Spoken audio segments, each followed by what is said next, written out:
그 말씀하실 때 이제 본인 뮤트 풀고 하시면 되는데요. 제가 일단 다 언뮤트를 했고요. 네, 혹시 질문이나 먼저 코멘트 하시고 싶으실 분도 계실까요?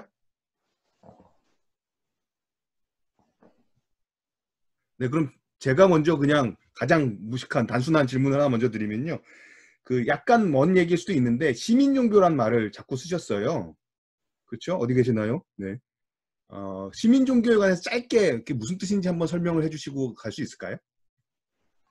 네, 벨라가 처음에 시민종교 얘기한 거는 미국 대통령들이 이제 연설문 세계를 분석하면서 거기에 갓이라는 말을 썼는데, 근데 이 갓이 특정 종교를 말한 게 아니라 미국의 독특한 그 우월감 혹은 미국 보편적인 사람들이 갖고 있는 정서 이런 것들을 하나님, 신. 예. 그래서 이거는 뭐 특정 종교를 옹호하는 게 아니다라고 말하면서 이게 의외로 이제 국가를 추동하는 굉장한 힘이 된다라고 얘기했던 건데, 이게 이제 굉장히 그 계시를 강조하는 입장에서 비판을 많이 하죠. 기독교가 시민 종교가 됐다라고 하면서 비판적인 뉘앙스를 많이 쓰는데, 저는 이게 시민 종교란 말이 오늘날 제가 아까 얘기했지만 민주주의 이후에 시빅 버처를 형성하는데 굉장히 중요한 연결고리가 된다고 생각을 하고요. 이게 이제 긍정적으로 작동할 수도 있고 부정적으로 작동할 수 있다고 생각하는 거죠. 네, 그런 의미에서 시민 종교라는 것이 옛날에 정치 신학이 비판했던 것처럼 부정적인 방식으로만 사용되는 건 아니다라고 얘기하는 겁니다. 예. 예, 감사합니다. 조금 더 알아들은 것 같긴 하지만 여전히 본의 아니라 잘 모르는 부분이 있긴 한데요. 뭐 편안하게 궁금하신 것들 이야기 나눠주시면 될 것 같습니다. 직접 질문해 주셔도 되고요. 만일에 직접 질문하시기 조금 마음이 쓰이신다면 저한테 그 채팅으로 보내주시면 제가 익명으로 질문해 드릴 수도 있습니다. 네, 그리고 혹시 뭐 또 그 최경환 연구원님 답변하시다가 보충해서 이야기 나누시고 싶으신 분들 계시면 또 뮤트 풀고 얘기해 주셔도 되고요. 저 질문 하나 드려도 될까요? 네. 유은빈 님이신가요? 네. 네. 네네. 그 현재 한국에 번역되거나 아니면 한국인 연구자분들이 쓰신 책 중에서 공공신학에 대해서 좀 더 잘 알 수 있는 책이 뭐가 좀 있으면 추천해 주실 수 있을까요? 오늘 처음 오시니까 자기소개 짧게 한번 해주시고 그러면 안 될까요? 지금 한국에서 살고 있는 유은빈이라고 합니다. 네. 감사합니다. 네. 책 소개를 좀 부탁드린 것 같은데요. 네. 책 소개요. 그냥 뭐 많지만 한 권만 딱 추천하면 미로슬라브 볼프의 광장에선 기독교 추천드립니다. 네. 그리고 최경환 연구원님이 쓰신 공공신학으로 가는 길. 네. 감사합니다. 네, 그럼요. 당연하죠. 네. 예, 또 쓰실까요? 제가 그 뒤에 배경 소리 때문에 말씀하시지 않는데 음이 켜져 있으면 제가 그냥 바로바로 음소거를 하니까요. 뭐 제가 특별한 뭐 그게 있어서는 아니니까. 네. 네, 질문할게요. 네네. 네, 우선 우리 최경환 선생님 그 오랄을 잘 못 알아들었어요. 너무 말이 빠르고 안으로 말을 삼키면서 주로 이렇게 문자로 해석을 했는데 무슨 얘기를 잘 못 알아듣니까 다음부터 좀 신경 좀 쓰시면 좋겠어요. 잘 못 알아들었고, 저는 시드니에 있어요. 그리고 저는 그 평생을 그 해방의 신학의 전통에 따라서 살아온 사람입니다. 그렇기 때문에 오늘 강의가 너무 리얼하게 피부로 잘 느껴질 수 있었습니다. 그러니까 한마디로 좋은 건 다 모아놨구만요. 좋은 얘기 다 모아놨어. 그래서 아까 그 해방신학의 실패 그런 얘기가 나왔는데, 그렇게 이제 뭐 규정을 해야 더 논리가 넘어가겠죠. 그럼 구체적으로 한국 사회에서 우리가 피부로 느낄 수 있게 공공신학이 어떤 프락시스로 나타난 것, 어떤 시도라도 해보면 뭐가 있는지 좀 이렇게 피부로 느낄 수 있는 그런 거 없을까요? 그 시도가 있었는지 어떤? 네. 질문 감사합니다. 연구원님. 네.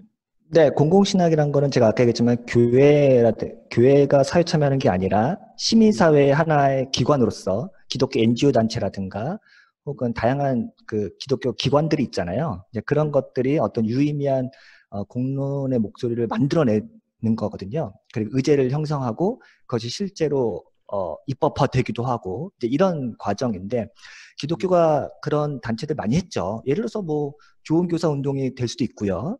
아니면은 그 비폭력 대화하는 평화 운동하는 그 메노나이트 진영에 있는 사람들이 실제로 이제 그런 것들 역할을 많이 해가지고 이제 기독교 전통에서 나온 어떤 평화주의 운동이긴 한데 이미 일반 그 시민단체에서도 그 비폭력 센터에서 하는 그 프로그램 갖다 쓰거든요, 많이. 그러니까 이런 거예요. 그러니까 기독교 베이스를 통해서 어떤 의제와 등과 활동을 했는데 그것이 시민사회에서 그대로 같이 이제 혼용돼서 쓰이고 또 함께 만들어내는 거죠. 그런 게 이제 굉장히 중요한 어떤 예, 모범사가 될 알겠는데요. 수 있겠죠. 예, 비폭력 대화, 회복적 정의, 뭐 이런 네네. 거 많이 있다고 하셨는데 제 생각에는 그게 유일한 것 같아요. 네네. 그게 유일하게 지금 접목하는 그저 시도하는 정도고 그것도 사람들이 잘 모르죠. 그거 네네. 말고 혹시 또 음. 다른 어떤 시도가 있는지. 예, 거기 저에서 제가 잠깐 예. 질문을 더하면 사실 그렇게 따면 뭐 기독교 윤리 신청 운동이라든지 뭐 희년 함께라든지 뭐 다양한 이제 기독교 NGO들이 많이 있잖아요. 근데 그분들의 활동을 저희가 지금 보니까 이게 공공신학적 활동이었구나 라고 그렇죠. 사후에 평가되는 것인지 아니면 그분들이 우리는 공공신학의 실천을 한다라는 자의식을 갖고 했는지가 사실 조금 선후관계가 궁금하기도 하거든요. 그거 그냥 같이 묶어서 좀 대답해 주시면서 또 다른 분들도 질문들 같이 좀 이야기 나누겠습니다. 뭐 공공신학이란 말 자체가 이제 제가 지금 학술적으로 정립된 거는 뭐 최근 일이지만 그 이전에야 뭐 많이 있었겠죠. 그런데 지금 제가 아까 했지만 그 강인철 교수가 어떤 얘기를 하냐면은 기독교가 어떤 자기의 세를 불리기 위해서 전략적으로 정권과 손을 잡는다든가 혹은 다양한 활동을 하는 것은 사실은 이제 정치 종교로서 기능하는 거고 그거 말고 기독교가 자신의 어떤 세를 불리기 위해서 요구가 아니라 그것과 상관없이 커먼 굿, 그러니까 우리 사회의 커먼 굿을 위해서 자신이 뭔가를 일을 하는 것, 그러니까 윤리적인 회복이라든가 혹은 뭐 이런 거 했던 것들 그런 사례가 얼마나 있냐라고 했을 때 미국도 그렇고 우리나라도 그렇게 많지는 않다는 게 사실은 비관적인 평가이기는 해요.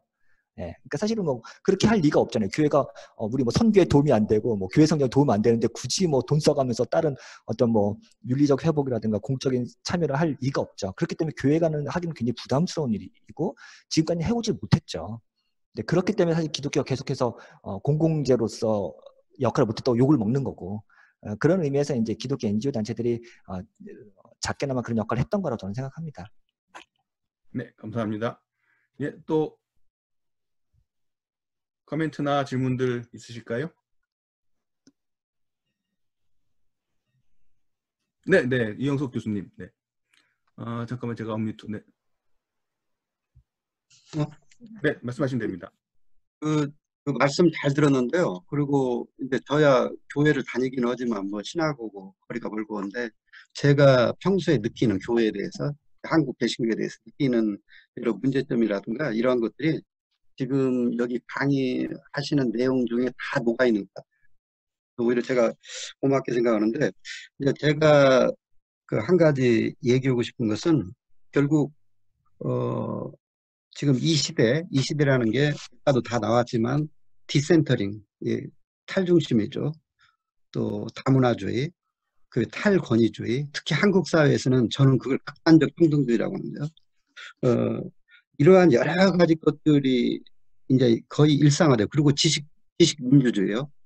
이러한 것들이 일상화되어 있는데 특히 한국의 보수적인 기독교, 특히 그 교계 관계자라든가 이러한 사람들이 말하자면 1960년대, 70년대 한국 기독교 80년대 팽창기에 가졌던 어떤 사회관이나 환상이나 가치관 이것들이 계속해서 세대를 뛰어넘어서까지도 이게 계속 계승되고 있는 거 아닌가.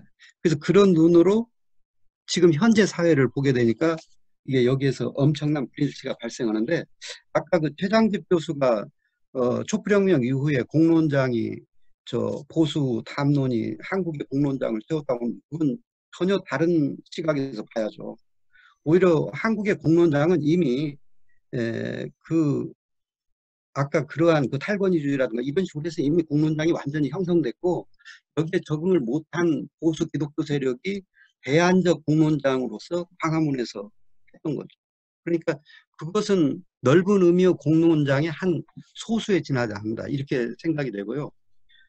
저는 지금 제일 아까 다이제스트 한 내용 중에서 관심을 갖는 것이 그 시민사회나 혹은 시민 세계의 신학자나 또는 그 외의 여러분들이 참여할 때 결국은 신학적, 종교적 언어로 참여하는 것보다는 일반 언어를 사용해야 된다고 생각해요. 지금 언어가 통하지를 않아요. 제가 서양사학회에 있는데 실제로 보면 서양사학회 한국의 회원들 중에서 저를 가끔 이렇게 묻는 사람이 있어요. 제가 교회를 다닌다면 깜짝 놀라요. 왜냐하면 제가 평소에 얘기하는 것, 저의 스타일, 그 다음에 저의 학문적 지향성, 이것은 한국의 그 기독교 이것하고 전혀 맞지 않는다고 생각합니다. 그래서 어떻게 그게 가능하냐. 근데 저는 일종의 지금 제가 가지고 있는 종교는 문화라고 생각합니다. 그러니까 결국 제가 말씀드리고 싶은 지금 약간 왔다 갔다 하는데 이 신학자나 그 외의 교회의 중요한 역할로 또 한국 교회의 개혁이나 이런 많은 것들을 하고 싶은 분들은 일반 언어로 공농장에 참여할 수 있는 연말을 해야 됩니다. 일반 언어. 이게 대화가 불통해요, 사실. 대화가. 저도 신학자 많이 알고 있거든요. 그래서 그들이 얘기하면 다 좋다고 얘기하죠. 왜냐, 대화가 불가능해요. 그것은 어디에 책임이 있냐. 교회와 세상을 항상 나눠왔잖아. 기독교가 한국 사회에서 헤게모니를 당하고 다수 의견을 대변하는 시대에는 그것이 통했죠. 그러니까 지금 현재 기독교, 특히 개신교는 한국 사회에서 소수라는 거 인정하고 출발해요. 그 소수자 입장에서 다수를 상대로 어떤 내가 나의 언서를 설득시키려고 했을 때 어떤 언어로 해야 되나? 일반 언어로 해야 되나? 그게 굉장히 부족하다. 이것을 제가 느끼고요. 또 한 가지 제가 말씀드릴 것은 그 공공신학은 결국 사회 참여의 어떤 방법을 제시하는 것 같은데 저는 모르지만 제가 그 두 번째 그때 할 때 제가 잠깐 말씀드린 것이 19세기 후반에 영국 국교회의 상황도 그랬거든요. 그래서 많은 젊은 재능 있는 국교회 성직자들이 당시의 빈부격차라든가 사회적 모순이라든가 이런 것에 대해서 치열하게 고민하고 실제로 그쪽으로 매지는 사람들이 많았어요. 그게 이제 기독교 사회주의자라고 불린 사람들. 근데 나중에 수십 년 지나고 난 신학계의 평가는 뭐냐면 그러니까 오히려 가장 교회 내의 가장 중요한 부분들이 그쪽으로 가버렸다는 거예요. 그러니까 오히려 사회의 오랜 고뇌와 이런 것을 통해 가지고 사회에 참여할수록 오히려 어떻게 보면 기독교 자체는 쇠퇴이 됐다는 그런 결론에 이른 거거든요. 그러면 이러한 괴리 이것을 어떻게 풀어갈 것이냐 이것이 매우 중요한 것 같고요. 그다음에 또 하나 마지막으로 말씀드리면 저는 아까 말씀하신 그 시빅 버추 이게 지금 사실은 근대국가라는 것, 서양의 근대국가라는 것이 한편으로 개인의 자유와 자율, 동시에 다른 한편으로는 그 공동체에서의 시민적 덕목을 그 행사하는 개인을 기반으로 근대국가가 성립된 거고 특히 그때 문화적 자산으로 프로테스탄티즘이 굉장한 역할을 했고요. 우리가 알고 있는 북서 유럽의 근대 국민국가라는 것이 그 후에 선진적인 역할을 하게 된 게 그런 것에 바탕을 뒀다. 그런데 지금 현재 보니까 전 세계의 그 코로나 바이러스 혼돈에서 지금 바로 서유럽 국가라든가 미국이라든가 이런데 우리가 흔히 알고 있는 근대 국민국가의 선두를 차지했던 그러한 나라들이 가장 지금 공공성과 그 말하자면 공적인 것 또는 시빅 버추 이것이 지금 무너져 있다는 것을 지금 확인하고 있거든요. 그러니까 오히려 저는 특히 프로테스탄트 개신교가 만일에 공공신학 그 차원을 어떤 식으로 전개해야 될지 모르지만은 사회 참여를 한다면 다른 무엇보다도 바로 시빅 버추 이것을 어떻게 재구성하고 재형성하고 또 이것이 사회의 활력을 유지하는 데 기여할 수 있는 이런 것에 정말 기독교계가 고민하고 단순한 것이 아니고 고민 끝에 나오는 어떤 그런 것들을 가지고 아주 처음에는 시작은 아주 별볼로 없다고 할지라도 그런 것을 가지고 진지하게 실천을 프랙티스를 해야 되지 않을까 이런 생각이 듭니다. 너무나 오래 말씀드린 것 같네요. 예, 감사합니다, 네, 교수님. 감사합니다. 저도 많이 배웠습니다. 네. 부모님 코멘트. 네. 아니요, 뭐 저 다 동의합니다. 좋은 말씀이었던 것 같아요. 저도 많이 공감해요. 예. 네. 그러면은 옥성득 교수님 질문하셨는데 그 전에 네네. 이영석 교수님 말씀 이어서 그냥 하나만 질문하면요. 이 얘기를 하다 보면은 교회 본분이 뭐냐 뭐 이런 얘기도 올 것 같아요. 네네, 맞습니다. 공공신학을 하는 입장에서 교회 본분이라는 말 자체가 어떤 의미가 있는가, 뭐 어떻게 얘기할 수 네네. 있는지 한번 짧게 좀 얘기해 주시고 옥성득 교수님 질문으로 가죠. 네, 이영석 교수님 말씀하신 거랑 또 전선미 교수님 말씀을 다 제 요즘 고민인데, 그러면 공공신학은 교회가 공적인 참여라든가 공적인 어떤 활동을 해야 하는 거냐고 말하는 거냐라고 물을 수 있거든요. 근데 그거는 좀 다른 문제라고 생각해요. 그리고 제가 지금 요즘 또 고민하는 거는, 그러면 진짜 교회는 그동안 뭐 사회 참여니 사회 선교니 뭐 다양한 방식으로 구제니 봉사니 이런 거 많이 해왔는데, 과연 교회가 그거를 제대로 못해서 지금 뭐 공공신학이 대두되고 혹은 교회가 욕을 먹는 걸까? 그럼 교회가 정말 그런 걸 잘하면 되나? 이런 생각을 다시 한번 하게 되는데, 그래서 저는 요즘에 또 느끼는 게, 아까 얘기했듯이 공공신학을 비판하는 목소리, 특히 캐번 같은 사람은 교회가 그런 거 하지 말자는 거예요.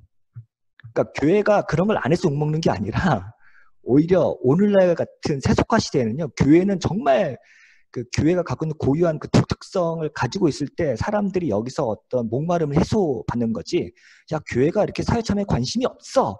물론 저희 세대는 그것 때문에 막 분통 터지기도 하고 그랬지만, 오히려 저도 요즘 드는 생각은 그래요. 교회가 진보적이든 보수적이든 어떤 참여 그거 일단 하지 말고, 교회가 성찬과 말씀 선포와 공동체됨을 강력하게, 오히려 이런 매력이 떨어지니까, 물론 이거 미련도 떨어지고 이상한 뻘짓도 하니까 그렇겠지만, 교회의 교회담이란 거는 어떤 대단한 사회 참여라든가 공적인 선을 위해서 증진하는데, 이게 교회의 저는 본분이 아니라 생각해요. 네, 그것 때문에 사람들이 떠나간다고 생각하지도 않아요. 다만 오늘날 교회는 교회 자체로서의 매력이 없어졌기 때문이지, 무슨 교회가 뭘 안 했기 때문이라고 생각하지는 않거든요. 그렇기 때문에 교회의 본분은 공공신학을 교회 안으로 끌어들여야 된다, 이건 아니라고 생각해요. 예, 제가 다시 한번 얘기지만 교회하고 공공신학은 그래서 약간의 어느 정도 경계선이 좀 필요하다고 생각하거든요. 그 때문에 교회는 교회로서의 해야 될 원래의 어떤 사명이라든가 혹은 원래의 그 본분을 잘 수행해야 된다고 생각해요. 그리고 이제 공공신학은 또 공공신학의 나름대로 어떤 학문적으로 기여는 있다고 생각하고요. 예, 그리고 옥성득 교수님 말씀하신 거는 전 100% 공감하고, 그렇기 때문에 오늘날 그 민주주의와 공공신학 이런 것들이 굉장히 위기예요. 민주주의 위기를 많이 말하는 사람들은 아까 얘기했지만 모든 시민들의 자발적인 목소리를 통해서 누구나 다 여론을 만들 수 있고 누구나 다 어떤 자기 참여를 할 수가 있잖아요. 그러니까 문제예요. 그래서 오늘날 이제 다시 제가 정치신학 공부하고 있는데, 오늘날 정치신학자들은 그래서 이런 대중 포퓰리즘이라든가 혹은 굉장히 다양한 가짜뉴스 이런 것들 때문에 골머리 썩고 있기 때문에, 오히려 이런 대중민주주의에 대한 회의가 굉장히 많아요. 정치신학자들은 오히려 정치는 어느 정도의 독재가 필요하다고까지 얘기하는 거예요. 예, 그 말은 뭐냐면은, 정치 엘리트들이 정치를 하는 거에 대한 어떤 또 대안적인 목소리가 나오고 있거든요. 저는 그것도 충분히 저도 공감을 합니다. 그러니까 옛날에는 낙관적으로 여러 시민들의 여론이 자발적으로 형성되면 또 거기서 시장의 논리가 자발적으로 걸러진다고 생각했어요. 그리고 자발적으로 어떤 의견이 수렴된다고 생각했어요. 근데 그렇게 계속 그 의견이 수렴되는 거를 기다리다가는 진짜 언제 수렴될지 모르니까, 그러니까 보네퍼도 사실 그런 거거든요. 보네퍼는 의회 민주주의를 불신한 게 뭐냐면은, 계속 우리가 회의하고 토론하고 하다가 민기적거리다가 유대인 죽어나간다. 그러니까 자기는 어떤 결단을 내리고 개입을 한 거거든요. 그러니까 민주주의적이지 않다는 얘기예요, 저 말은. 그렇기 때문에 오늘날 이런 민주주의의 위기를 말하는 사람들은 오히려 이런 공공신학과 컨센서스에 대해서 굉장히 회의적이죠. 그거는 사실 공공신학이 풀어야 될 굉장히 중요한 문제라고 생각해요. 예, 그리고 그 김재수님께서 또 그 다원주의와 관련된 질문을 또 해주셨어요. 뭐 그냥 괜찮으시면 제가 그냥 읽어보면, 이제 연구원님께서 스스로 이제 품고 있는 질문이라고 하면서, 기독교는 다원주의를 진지하게 받아들일 수 있는가라고 이제 문제 제기를 해주셨잖아요. 그 질문과 관련된 구체적인 쟁점들이 좀 있다면 언급을 좀 해주실 수 있을까요? 뭐 예를 들어서 뭐 기독교인들이 뭐 낙태 반대를 한다, 낙태죄 반대를 한다. 근데 사회는 지금 낙태죄를 폐기하려고 한다. 그러면 이제 그러니까 기독교인의 입장이 이거라, 만약 이런 입장이 있다고 하면 그걸 어떻게 해야 하는 거죠. 이미 우리 사회의 여론, 그러니까 법이 만들어낸 어떤 여론이 있잖아요. 그러니까 법이라고 하는 것은 우리 시대에 따라서 계속 바뀌게 돼 있고 여론이라든가 국민 정서에 맞춰서 가야 되는데 우리 지금 그 문재인 정부 계속 비판하는 사람들은 입장이 뭐냐면은 문재인 정부가 계속 국민 합의를 통해서 뭐 국민 여론을 통해서 이건 차차 문제를 해결하겠다 이렇게 얘기하잖아요. 근데 이제 이런 것들이 과연 기독교가 그 안에 들어가서 하나의 목소리로서 세를 형성할 수 있냐는 거죠. 근데 그것이 안 된다는 거. 우리가 생각하는 그 하나님 나라의 신학이 이 땅에서 실현 안 될 수 있다는 것을 겸허히 받아들여야 되는 거죠. 그러니까 그게 이제 그러면 어떻게 되면 기독교가 그러면 결국은 이 세상의 여론하고 타협하자는 거냐 이렇게 될 수 있거든요. 어떻게 그 컨센서스를 만들어내냐. 이게 사실 되게 어려운 부분이죠. 볼프는 처음부터 이거를 전제하고 가자고 하는 거예요. 정치적 다원주의라는 것, 그것을 우리는 받아들여야 되지. 그거를 안 받아들이면 우리는 크리스텐덤 문화 속에 살고 있는 거다. 일단 이걸 받아들이고 시작하게 되면은 기독교의 전략이라는 건 바뀌는 거죠. 하나의 목소리로서만 의미 있는 거고 그것의 영향력이라는 건 굉장히 축소된다는 것을 받아들이는 거죠. 예, 이제 그런 예가 뭐가 있을까? 지금 우리 사회에서 기독교가 하는 모든 행태들은 다 사실은 자기 뜻대로 뭐 국가를 움직일 수 없잖아요. 네, 그런 거를 이제 현실 인식을 하는 거죠. 예. 저도 관심 있는 주제에서 막 질문이 저는 계속 올라오긴 하지만 다른 분들의 질문을 받도록 하겠습니다. 네. 뭐 질문보다도 좀 이렇게 여러분 생각이나 코멘트를 많이 해주시면 좋을 것 같은데요. 네, 안녕하세요. 아, 네. 어디 계신가요? 성함이? 예, 저는 미국 인디애나에 살고 있는 신찬웅이라고 합니다. 아, 네네. 안녕하세요. 네. 예, 저 강의 끝날 때 들어와서 사실 강의를 못 듣고 그 마지막 결론 부분에 말씀하실 때 교회가 그 민주주의 시민 덕성을 기르는 학교 역할을 해야 한다 말씀하셨는데 저도 굉장히 공감하는 부분인데요. 혹시 그 교파마다 교회 정치를 하는 방식이 다른데 그런 것들하고 혹시 그 교회 밖에 나가서 정치를 할 때 기독교인들이 정치에 참여할 때 어떤 그 연관관계에 대한 연구들이나 혹시 가지고 계신 생각들이 있나요? 네, 질문하셨습니다. 교파별로요? 예, 그러니까 뭐 어떤 교회는 뭐 장로교나 뭐 침례교나 이렇게 교회 정치를 하는 모양새가 다 다른데 그런 것들이 구체적으로 어떤 그 현실 정치에 참여할 때 다른 결과들로 나타나는지.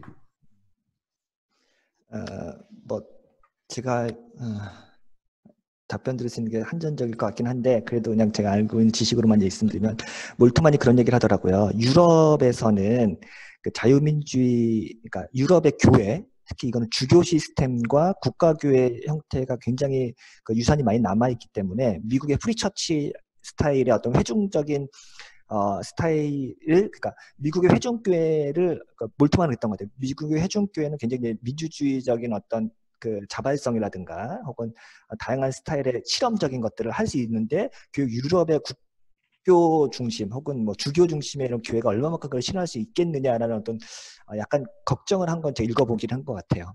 확실히 저는 그런 부분에서 회중교회라는 거는 아무래도 좀 더 밑에서부터 올라오는 어떤 다양성을 좀 담아낼 수 있는 어떤 뭐 제도도 특성이 있을 것 같기도 하고, 예, 그런 게 있죠. 이제 아까 제가 좀 쉘든 월링 같은 경우는 이제 뭐 장로교 같은 경우는 뭐 노예나 당회나 총회 이런 것들 굉장히 의결 기구들이 나름 뭐 대의 민주주의 어떤 뭐 뿌리가 됐다고도 말할 수 있을 만큼 뭐 그런 연구도 좀 돼 있는 것 같더라고요. 그런 것들도 하나의 역할을 할 수 있겠고, 제가 좀 시빅 버처를 얘기했던 거는 이제 볼프도 몇 번 얘기했던 것던데 기독교가 갖고 있는 그 민주주의적 덕목들 교회가 과연 그 할명할 수 있느냐, 볼프는 굉장히 긍정적으로 보거든요. 뭐 예를 들어서 뭐 제가 하는 얘기 성령의 9가지 열매에서 말하는 자비, 충성, 양성, 뭐 온유, 절제 이런 것들이 사실은 민주주의에서 지금 요구하는 덕목이다. 기독교가 그걸 잘 하면 된다. 뭐 이렇게 좀 약간 긍정적으로 얘기를 하긴 해요. 이제 그런 부분 정도 제가 얘기할 수 있을 것 같아요. 네, 감사합니다. 오늘 이 자리에 그 공공신학 전공하신 분이 또 계시잖아요. 김민성 목사님 네. 혹시 좀 코멘트 더 하실 부분도 있으실까요? 좀 해주시면 좋겠네요. 네, 잠깐만요. 목소리를 제가 드리겠습니다. 네, 말씀하시면 됩니다. 네, 일단 뭐 전체적으로 우리 연구원님께서 잘 정리를 해주셨다라고 저는 생각을 하고요. 이제 저하고 조금 관점이 약간 다른 부분이 있다라고 한다면, 첫 번째는 그 연구원님께서 말씀하실 때 이 공공신학은 기독교와 좀 교회와 구분을 좀 하는 걸 강조하셨는데, 제가 공부하고 또 제가 남아공의 공공신학을 경험하고 또 제가 연구했던 독일의 베드보드 스트룸 교수님의 신학을 분석해보면, 뭐 이렇게 중요 순서대로 얘기한 건 아니지만 베드포드 스트롬이 공공신학의 6가지 특징을 이야기했는데, 그 중에 첫 번째로 이야기한 게 공공신학은 신학의 바탕을 두어야 된다라고 하는 거예요. 그래서 신학이 없으면 교회 정통이나 신학을 벗어나면 공공 철학이나 뭐 뭐 사회학이나 이런 건 될 수는 있지만 공공신학은 될 수 없다라고 이렇게 강조를 하거든요. 그래서 물론 공공신학이 외부적인 활동들을, 실천적인 것들을 많이 강조하지만, 사실은 그게 이제 왜 그렇게 되냐면 그 베이스가 신학에 돼 있을 거라는 건 어떻게 보면 그냥 당연하게 여기는 거예요. 그래서 그 부분을 강조를 안 할 뿐인 거지, 신학이 없이 이 공공신학을 할 수 있다라고 보는 것은 조금 다른 시선이 아닌가 싶은 생각이 들고, 또 이제 아까 말씀하실 때 공공신학이 대부분 이제 뭐 프랙티컬 시올로지에서 다뤄지고 있다고 하는데, 제가 공부한 스텔렌보시 대학 같은 경우에는 거의 조직신학 분과에서 중심적으로 하고 있고요. 제가 알기로는 또 독일도 마찬가지로 조직신학 분과에 계신 교수님들이 전 세계 공공신학 학회에서 중요한 역할들을 하고 있는데, 다만 이제 그것들을 신학적 어떤 근거들로 되는 작업들은 아직 부족하다고 생각은 합니다. 그래서 이제 공공신학자들이 이야기하는 것 중에 제가 놀란 거이면서도 또 말이 된다라고 제 이해를 확 도와준 게 무슨 이야기였냐면, 공공신학은 아직 그 어떤 확고하게 패러다임으로 자리 잡지 못했다라고 얘기를 하는 거예요. 그러니까 공공신학자들이 이야기하는 공공신학의 정의가 다 달라요. 공공신학자라고 하는 사람들이 이야기하는 공공신학의 정의가 다 다르기 때문에 어떤 하나 이 공공신학은 이거다라고 얘기할 수 있는 게 없다라고 이야기를 해요. 공공신학자들이 공통적으로 이야기하는 게. 그게 이제 애매모호성이라고 하는 그런 단어를 사용하거든요. 공공신학은 애매모호하다는 거예요, 아직까지는. 왜냐하면 2007년 이후로 우리가 그 신학적인 어떤 시스테매틱한 이야기들을 하기 시작했기 때문에 아무래도 확고하게 공공신학은 뭐다라고 얘기할 수가 없다라는 거예요. 그래서 재밌는 현상 중에 하나가 뭐냐면, 나는 공공신학자가 아니다 라고 하는 사람이 공공신학자들 사이에서 공공신학자로 여겨져요. 나는 공공신학자가 아니야 라고 자기 스스로 밝혔는데, 공공신학자들은 그 사람을 공공신학자라고 생각을 해요. 또 반대로 나는 공공신학자야 라고 이야기하는데, 공공신학자들 사이에서는 저 사람은 공공신학자가 아니다 라고 평가되는 경우도 있어요. 그 얘기가 바로 이 공공신학의 어떤 애매모호성을 잘 드러내주는 부분이라고 생각을 하거든요. 이제 그 부분을 우리가 만들어가는 작업이고, 우리가 이제 뭐 정치신학이나 해방신학이나 이런 것들이 처음 이 발달하는 시기에서 확고하게 이게 해방신학이다 이렇게 얘기를 할 수가 없잖아요. 마찬가지로 공공신학도 지금 이제 막 제가 활화산이라고 하는 표현을 많이 썼는데, 공공신학 분야는 활화산 같다라고 이야기를 해요. 지금 이 순간에도 전 세계에서 수십 편의 그런 어떤 글들이 발표되고 있어요, 공공신학에. 제가 그걸 따라가지 못할 정도로 정말 많은 다양한 논의들이 지금 일어나고 있는데, 이런 것들이 이제 공공신학은 뭐다라고 어느 정도 개념 정리가 되려면 앞으로도 십수년이 더 지나야 되지 않을까 저는 생각을 합니다. 그리고 이제 특히 우리 한국적인 상황은 조금 편중돼 있다라는 생각을 해요.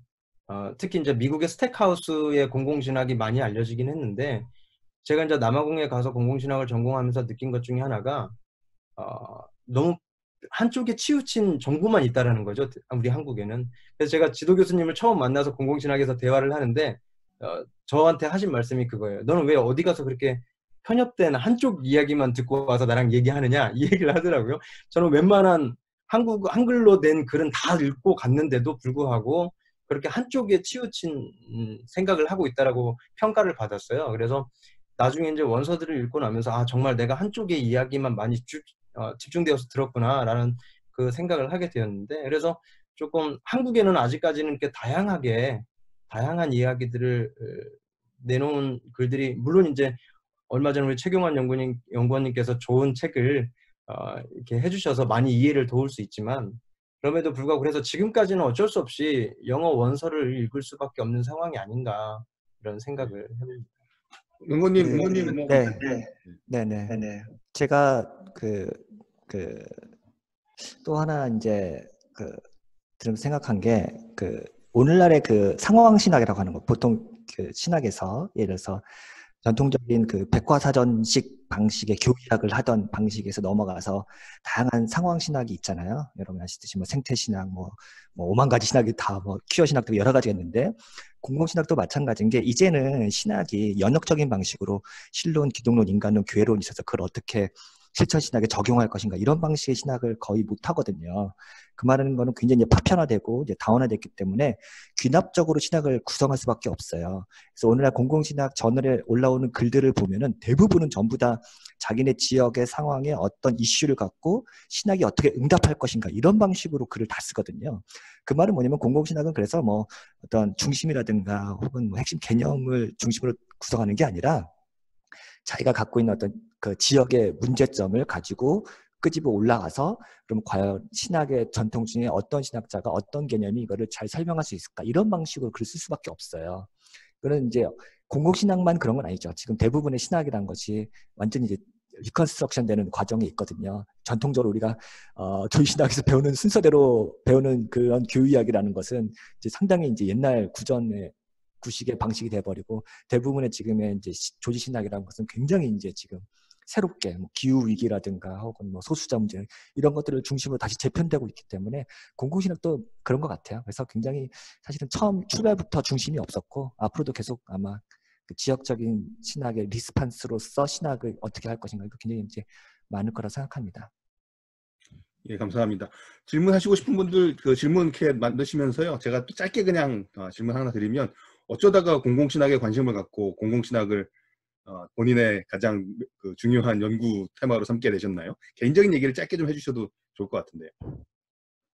네, 뭐 저야 뭐 20대 때, 30대 때 뭐 기독교 세계관 공부하고 또 이런 사회 참여 아까 제 성서한국도 얘기했지만 성서한국 뭐 이런 거 활동하면서 계속해서 관심이 있었죠. 그리고 기독교 NGO 단체 같은 것들도 관심 있게 하다 보니까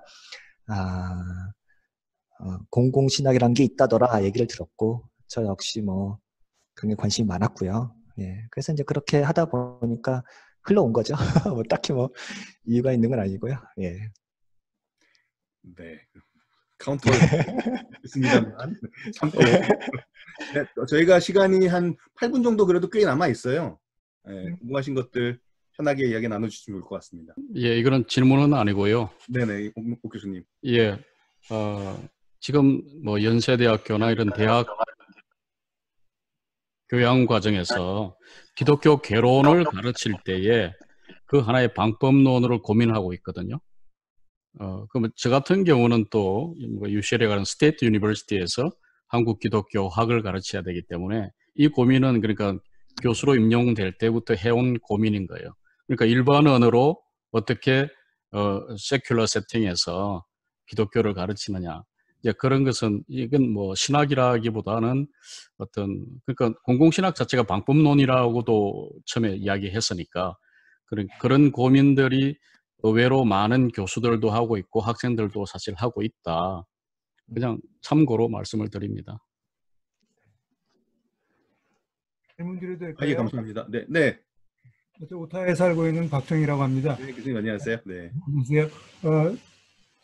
아까 말씀 중에 공공신학은 민주화 이후 기독교 신앙의 사회 참여 방식이라는 이런 말씀해 주시고 민주화에 대한 말씀 여러 번 언급해 주셨는데요. 그럼 그게 보편적으로 민주화라고 하는 정치적 이벤트가 이 공공신학에 선행해야 되는 것인지 아니면 한국적인 상황에만 우연히 적용되는 것인지 그것 좀 궁금하고요. 오늘 많이 배웠습니다만 제가 아직도 정확하게 이해를 다 못하는 것 같아서 질문 드리는데요. 구체적인 예로서 생각할 때 우리가 지난 10년 동안에 세계적으로 어떤 경험을 했는가 돌이켜 본다고 그러면은 우리가 2010년대 생각하면은 제일 중요했던 일은 아랍 스프링으로부터 시작해가지고 이제 많은 중동 사회가 변화를 겪고 그의 결과로서 나타난 그 전 세계적인 난민의 그 위기 사태가 아니었는가 생각합니다. 그래서 공공신학의 이해를 위해서 만일에 우리가 그런 세계적인 난민 사태에 공공신학적인 그 어프로치를 적용한다고 그러면은 어떤 형태로 나타나는 것인지 그런 걸 말씀해 주시면은 좀 제가 저 같은 사람이 이해하는 데 좀 도움이 될 것 같습니다. 고맙습니다. 네, 감사합니다. 예, 네, 제가 민주화 얘기를 계속 한 이유는 한국만의 문제의식, 네, 그런 거라기보다는 예를 들어서 정치신학과의 변별점을 얘기하려고 제가 얘기하는 거예요. 그리고 실제로도 이제 그런 얘기가 많이 나오고요. 데모크라시라고 하는 그 핵심 키워드가 모든 공공신학의 어떤 공리처럼 출발하는 경우가 많고요. 물론 이게 뭐 정확한 거라기보다는 제가 생각인데요. 그 말은 뭐냐면은 하버마스가 얘기할 때 스테이트와 처치 중간에 시빌 소사이어티 혹은 이 시민사회가 물론 발행된 게 유럽에서는 오랫동안 발행됐지만 그게 이제 민주여구에 훨씬 더 이제 꽃피우게 되니까 그 시민사회라고 하는 거는 단지 정치 문제만으로 해소되지 않는 경제라든가 어떤 다양한 사회 참여적인 여러 단체들이 어소시에이션이 들어가는 거잖아요. 근데 이것이 이제 만들어지는 어떤 계기가 제3세계에서 많이 이제 발생하게 된 거고, 그러니까 독재 타도를 하면서 다시 새로운 어떤 시민들과 국민들에 의한 정치가 만들어지잖아요.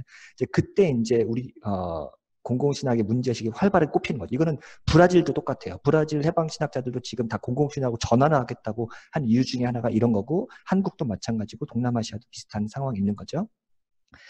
그래서 이게 되게 중요한 키워드라고 저는 생각을 합니다. 그래야만 이제 해방신학이라든가 정치신학과 또 다른 모습으로 나오는 거라는 생각이고요.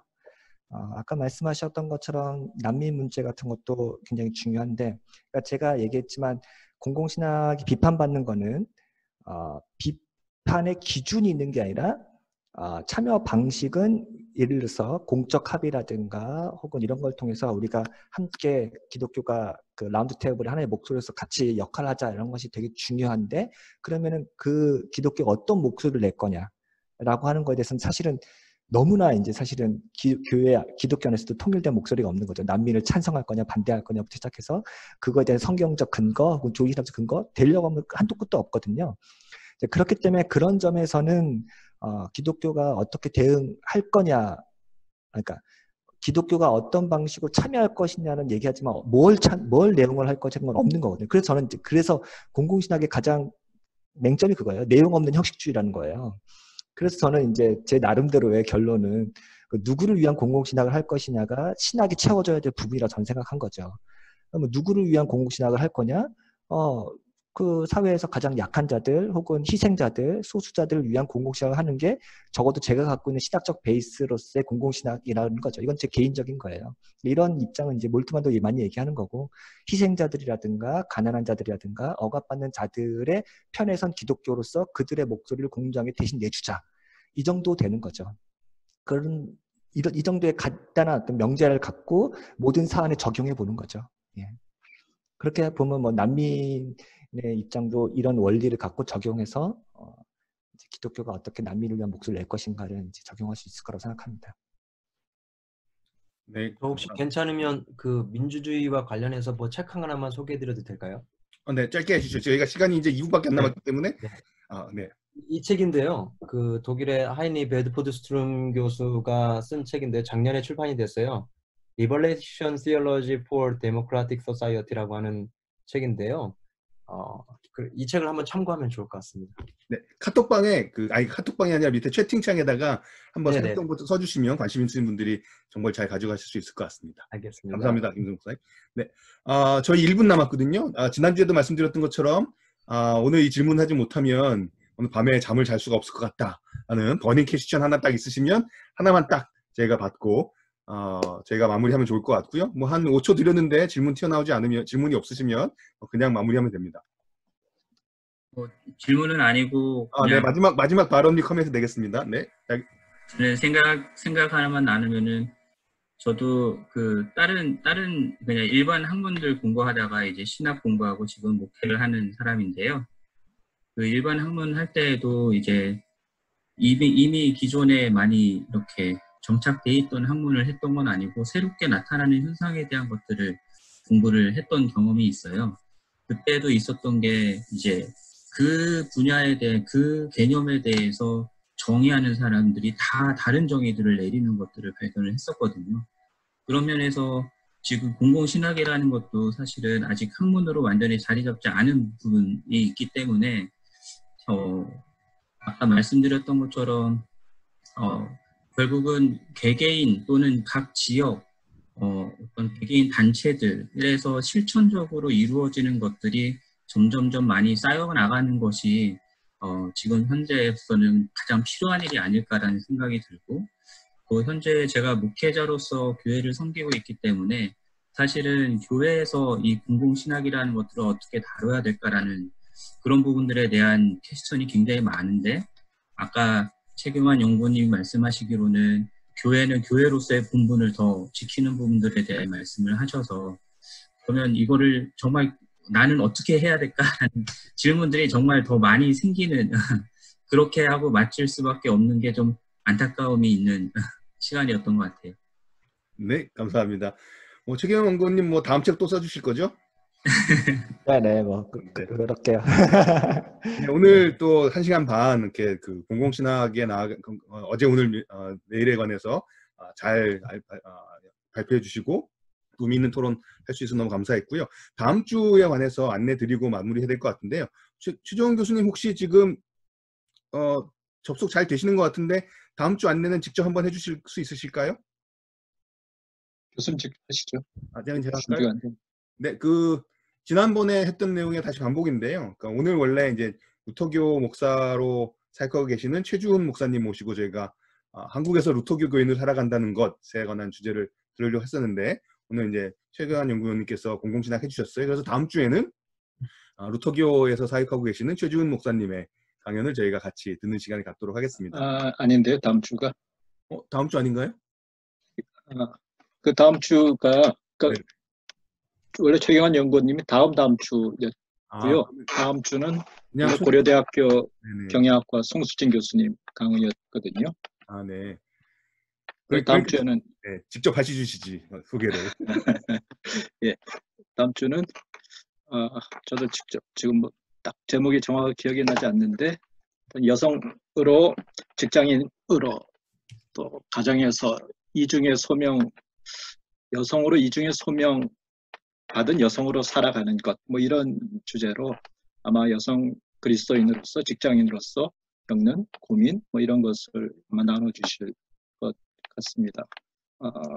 사실 이분이 고민을 하셨어요. 왜냐하면 이 데카메론에도 초창기에 들어오셨는데 여긴 대부분 남성 교수, 목회자 이런 분들이 이제 들어오셔서 과연 이분들과 어떤 식으로 소통이 가능할까라는 고민을 하셨는데, 본인이 그렇기 때문에 더 여기 와서 본인의 얘기를 나눴으면 좋겠다라고 또 결정을 하셔서 다음 주에 와서 본인 얘기와 또 본인이 하시는 교수 사역 외에 여성 리더십 연구원 같은 활동을 활발하게 하고 계신데 그런 얘기를 나눠주실 것 같습니다. 그래서 제가 기대하기로는 우리 모두 좀 그분들의 고민, 저는 그런 생각을 했어요. 험지 출마 이런 표현을 하지 않습니까?